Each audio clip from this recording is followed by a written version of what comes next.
आज हम भारत के 20 मुद्दे पर बात करेंगे जो और देशों से पीछे जा रही है।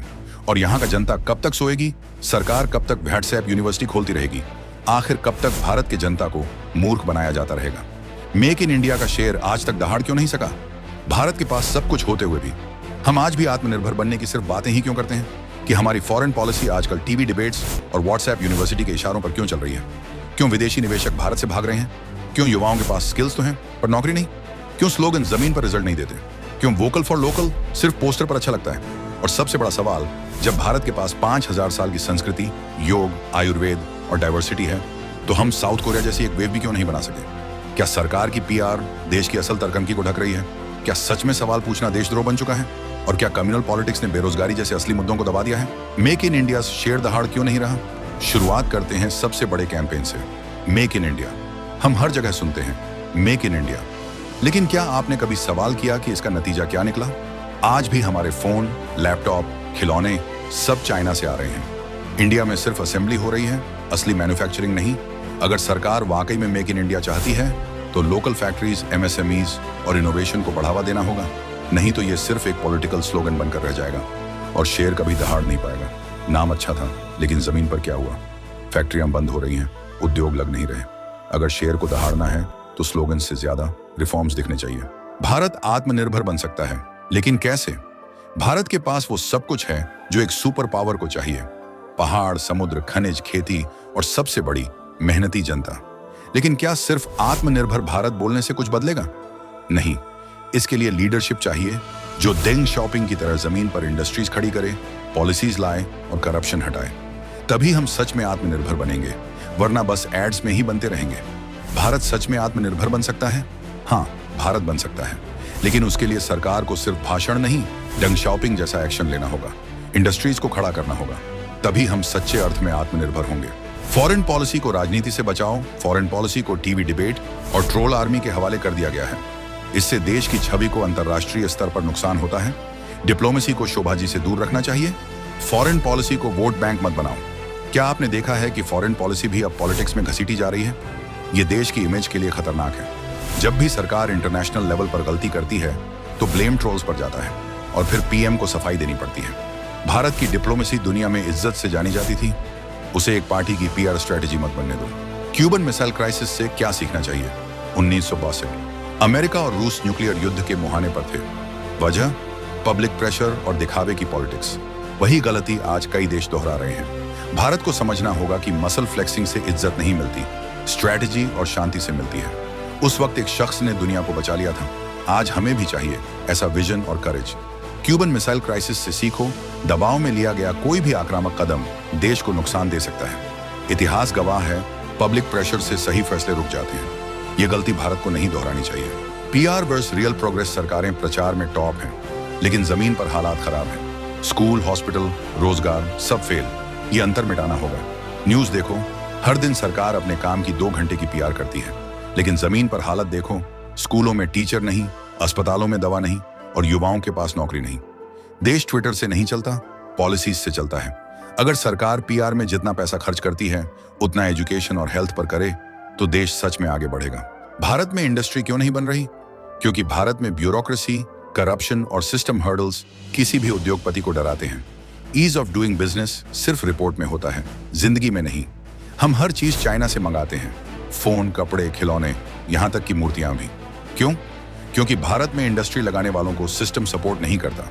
ब्यूरोक्रेसी, लाल फीताशाही और करप्शन, यही सबसे बड़े रोक हैं मेक इन इंडिया के रास्ते में। अगर सिस्टम साफ हो तो भारत मैन्युफैक्चरिंग का बादशाह बन सकता है। यूथ बेरोजगार क्यों है? क्योंकि स्किल्स और जॉब मार्केट के बीच कोई कनेक्शन नहीं है। स्किल इंडिया लॉन्च तो हुआ, लेकिन आउटपुट क्या आया? सवाल यही है। यूथ को सिर्फ ड्रीम दिखाया गया। स्किल इंडिया, स्टार्टअप इंडिया, सब नाम अच्छे थे, मगर क्या आज का यूथ स्किल सीखकर पैसा कमा पा रहा है? नहीं, क्योंकि कोर्स लॉन्च करने से कुछ नहीं होता। उन्हें इंडस्ट्री से जोड़ा जाए तब असर आता है, वरना लाखों युवा सर्टिफिकेट लेकर बैठेंगे और जॉब ढूंढते ढूंढते उम्र निकल जाएगी। देशभक्ति का मतलब सवाल पूछना भी होता है। असली देशभक्त सवाल पूछता है। देशभक्ति का मतलब ताली बजाना नहीं, गलती पर सवाल उठाना भी है। ये लोकतंत्र की नींव है। असली देशभक्त कौन होता है? जो सिर्फ ताली बजाए या जो सवाल पूछे? अगर स्कूल में टीचर गलत पढ़ाए तो क्या आप चुप रहेंगे? नहीं ना। फिर जब सरकार गलत करती है तो सवाल पूछना गलत कैसे हो गया? देशभक्ति का मतलब है देश की भलाई की बात करना, और जब जरूरत हो तो बोलना सरकार सुधारो वरना जनता जागेगी। व्हाट्सएप यूनिवर्सिटी से बाहर निकलो। आजकल लोग व्हाट्सएप फॉरवर्ड से नीतियां बना रहे हैं। फॉरवर्डेड मैसेजेस को सच मत मानो। फेक न्यूज से देश नहीं चलता। डेटा देखो, सोचो और समझो। जीडीपी गिरती है तो लोग कहते हैं बॉयकॉट नेस्ले कर दो, वो देशद्रोही है। वोकल फॉर लोकल सिर्फ बोलने से नहीं होता। आप वोकल फॉर लोकल बोलते हो, लेकिन 90% सामान आज भी अमेज़न से आता है, चाइना का। क्यों? क्योंकि लोकल दुकानदार को सपोर्ट करने का सिस्टम ही नहीं है। लोकल प्रोडक्ट्स को ब्रांडिंग, क्वालिटी और डिजिटल मदद कौन देगा? सिर्फ नारा लगाने से मार्केट नहीं बनता। जब तक सरकार जमीन पर पॉलिसीज नहीं लाएगी, तब तक वोकल फॉर लोकल सिर्फ वॉलपेपर बना रहेगा। सॉफ्ट पावर को क्यों नहीं बढ़ा रहे? हमारे पास योग, आयुर्वेद, कला है, लेकिन उसे ग्लोबल नहीं बना पाए। ये हमारी गलती नहीं, हमारी लीडरशिप की कमी है। भारत को अपना सॉफ्ट पावर इस्तेमाल करना चाहिए। युद्ध से कोई देश महान नहीं बनता, संस्कृति से बनता है। साउथ कोरिया ने के पॉप और ड्रामास से पूरी दुनिया जीती। हमारे पास 5000 साल की सभ्यता, योग, आयुर्वेद, कला, सिनेमा है। फिर भी दुनिया हमें सिर्फ टेक सपोर्ट कंट्री मानती है।